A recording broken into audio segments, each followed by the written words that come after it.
Good morning, dear students of class 12. Welcome to the online learning class. Today, we are going to further continue part 7 of the lesson On the Face of It by Susan Hill. So first, a brief recap of the lesson and then we will start today's class.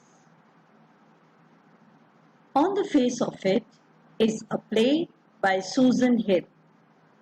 The play begins in Mr. Lamb's garden. Derry has entered his garden thinking there is no one. But Lamb, the owner of the garden, an old man, arrives and Derry is startled. The old man, Mr. Lamb, and Derry, they start a conversation. Derry is reluctant. He is always saying, insisting that he wants to leave. But there is something charismatic about Mr. Lamb's personality which does not allow Derry to leave. Initially, Derry, who is not in a good frame of mind because always he is full of negative thoughts because of his physical disability. He is living in complex that nobody likes him. Everyone is afraid of him. And even if they try to show some concern for him, it is in the form of outward sympathy, which he does not want. So, Derry answers very minimally. But then he not only listens, replies to Mr. Lamb's questions, but also shares and shows his concern for Mr. Lamb. As Mr. Lamb is also suffering from a physical disability. If Derry's face, half side of his face is burnt by acid, Mr. Lamb also has a tin leg. His leg was blown off and he has a tin leg. In the beginning, when Mr. Lamb tells him about this, although Derry listens and feels, but then he is not willing to agree. He says that your disability and my disability are different. Your disability can be hidden. You can wear trousers. It cannot be seen by people. But my face is visible. Gradually, Mr. Lamb tries to change the negative outlook of the boy by giving him his pearls of wisdom. He tries to make Derry understand that everything that God has made, everything in nature has a role. And our perspective, the way how we view things, matter a lot. He grows even weeds in his garden because he says that if flowers, trees, herbs, they have life, in the same way there is life in weeds too. He also tries to tell him that beauty is relative. If people do not admire him, this is what Derry feels because of his terrible face. Nothing is stopping him from admiring others. When Derry shares that two women at the bus stop, they were talking about him saying that such a face only a mother can love. Mr. Lamb tries to tell him that maybe they were not intending to talk about you. Maybe they did not mean what they were saying. And at the same time, he says that also keep your ears shut. Anything that demotivates you, it's not necessary to listen to that. Have confidence in yourself. Now his way of telling, convincing Derry is very different. It is not in the form of sermons or preaching or teaching. He tries to cite very common, interesting examples. And gradually we find that there is a transformation in Derry. He has started speaking. He has started listening. He has started sharing with Mr. Lamb his innermost thoughts and feelings. Although at the same time, he keeps saying to Mr. Lamb, you are peculiar. Whatever you say, I'm not able to understand. Mr. Lamb says that you are not being compelled to stay here. Whenever you want to go, you can leave. He also tells him that to some people, the buzzing of bees is an unpleasant sound.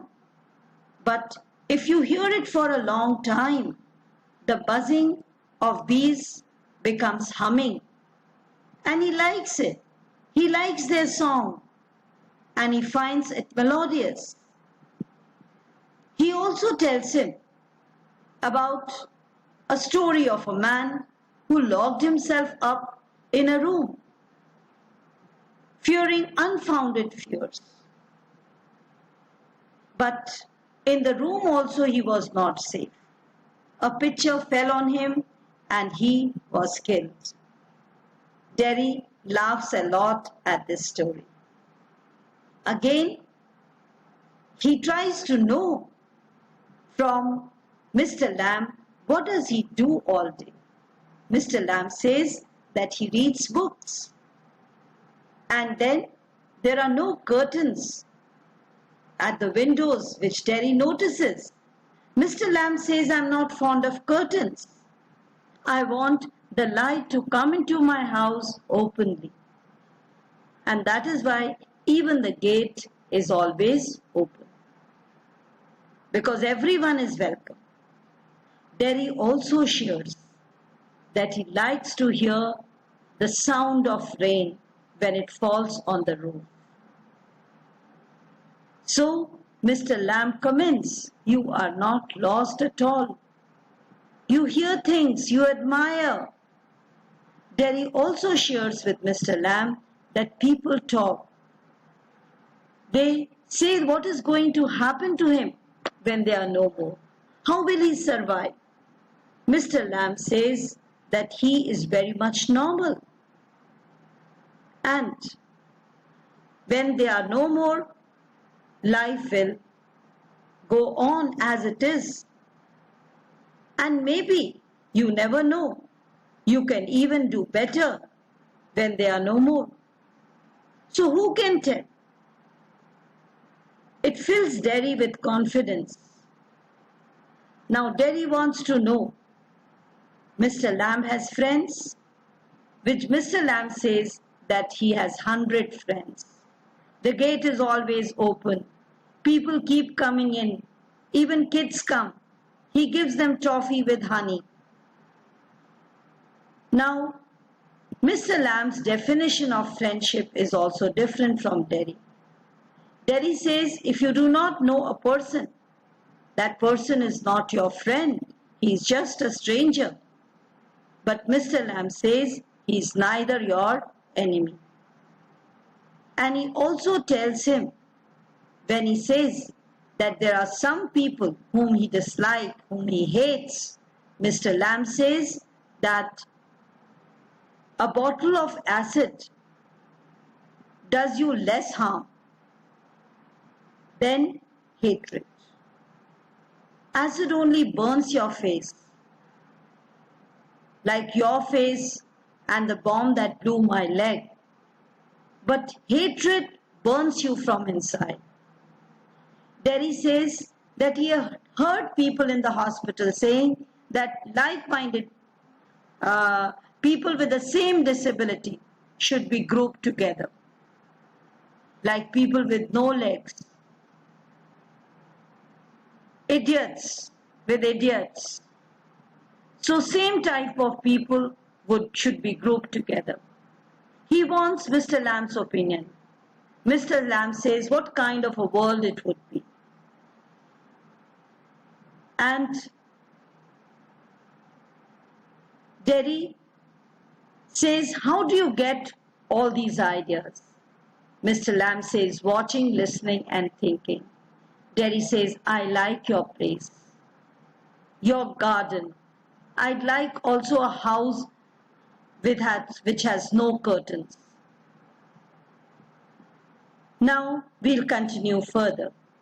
But this isn't mine. Everything is yours. If you want it, what's mine is anybody. So I could come here again, even if you were out. I could come here. Certainly, you might find others here, of course. Oh, well, that needn't stop you. You needn't mind. It stopped me. They'd mind me. When they saw me here, they look at my face and run. So he says, if others are also in your garden, then probably they will not like my coming. But Derry says he would like to come to his garden again. Lamb, they might not. You would have to take the risk. So would they. Now you would. You might have me and lose your other friends because nobody wants to stay near me if they can help it. So Derry says you have to choose either me or your friends. I have not moved, no. When I go down the streets, the kids shout, Lammy Lamb, but they still come into my garden. It's a game. They are not afraid of me. Why should they be? Because I am not afraid of them. That's why not. Did you get your leg blown off in war? He wants to know further. Certainly. How will you climb on a ladder and get the crab apples down then? So that is a concern. Oh, there are a lot of things I've learned to do, and plenty of time. Years I take it steady. And if you fell and broke your neck, you could lie on the grass and die. If you were on your own, I could. You should. You said I could help you, if you want to. So Derry offers Mr. Lamb help to pluck the apples. But my mother will want to know where I am. It's 3 miles home, across the fields. I'm 14, but they still want to know where I am. He says, though I'm 14-year-old boy, but my mother will get worried. So I'll go and come back. People worry, people fuss. Go back and tell them. It's 3 miles. It's a fine evening. You've got legs. Once I got home, they will never let me come back. The boy shares his fears that if he goes home, probably he may not be allowed. Once you got home, you would never let yourself come back. He says, not they, but you yourself will not come. Derry, you don't know what I could do. Now Derry takes up the challenge. He says, you don't know what I can do. So probably shows that there is some enlightenment in Derry. And this is because of Mr. Lamb. Derry is now capable of making his own decisions. No, only you know that if I choose, if I decide, I can take decisions. Hey, if you choose, I don't know everything, boy. I can't tell you what to do. They tell me, do you have to agree? They don't know what I want. I want something no one else has got or ever will have. Something just like mine, like this garden. I don't know what it is. You could find out how. Waiting, watching, listening, sitting here or going there. I will have to see to the bees. Those other things. Those other people who come here. Do they talk to you? Ask you things? So he wants to know about other people who visit his garden. Some do, some don't. I ask them. I like to learn. I don't believe in them. I don't think anybody ever comes. You are here all by yourself and miserable, and no one would know if you were alive or dead, and nobody cares.